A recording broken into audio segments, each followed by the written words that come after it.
Good evening, and thank you for joining us for 17 News at 5:30. I'm Jacob Clark. I'm Tammy Melchuk. It's good to have you with us tonight.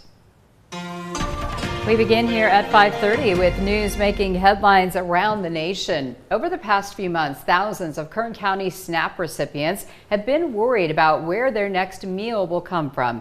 And yet again, those benefits are under threat. 17's Vincent DeMonte takes a look at the Trump administration's new policy on SNAP benefits and its impact on the Golden Empire.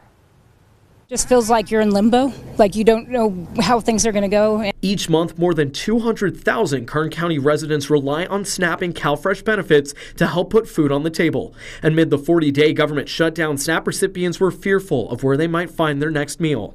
Now that fear has returned with a new policy from the Trump administration. We asked for all the states for the first time to turn over their data to the federal government, to let the USDA partner with them to root out this fraud, to make sure that those who really need food stamps are getting them. So as of next week, we have begun and will begin to stop moving federal funds into those states until they comply.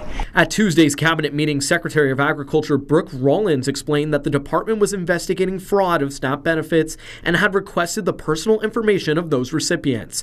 According to the secretary, thousands of people who have passed away still are receiving benefits, and some are receiving money from multiple different states. Many states agreed to hand over the information, but those who haven't may see their funding cut starting next week. 29 states said yes, not surprisingly, the red states, and that's where all of that data, that fraud comes from.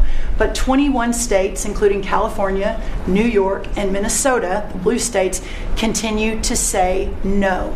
The Community Action Partnership of Kern does not hand out SNAP benefits, but manages the largest food bank in Kern County, which many recipients still rely on. Food Bank Administrator Kelly Lowry shares how CAPK is monitoring the potential cuts. Any changes, alterations, disruptions to SNAP has a definite impact on low-income families, and those are the folks that we serve here at the food bank. And so when those benefits are interrupted, it does create a little additional downward pressure on what is the safety net of all social programs, and that is the food bank. Jasmine Backman is disabled and is unable to work, yet she has to help feed her family of 5. They battled with food insecurity during the government shutdown, and now she's worried about facing that struggle again. It's a bad idea. I mean, not only for me, but for everyone in the community, because people really are struggling out here. It's not fair and it's not right, to take something away from the community like that. Backman shares her message to the Trump administration. They should really keep that in mind. And communities are really going to suffer, and children are going to suffer, and elderly and everyone else in between. The remaining states have until December 8th to provide SNAP recipient information to the federal government. Vincent DeMonte, 17 News.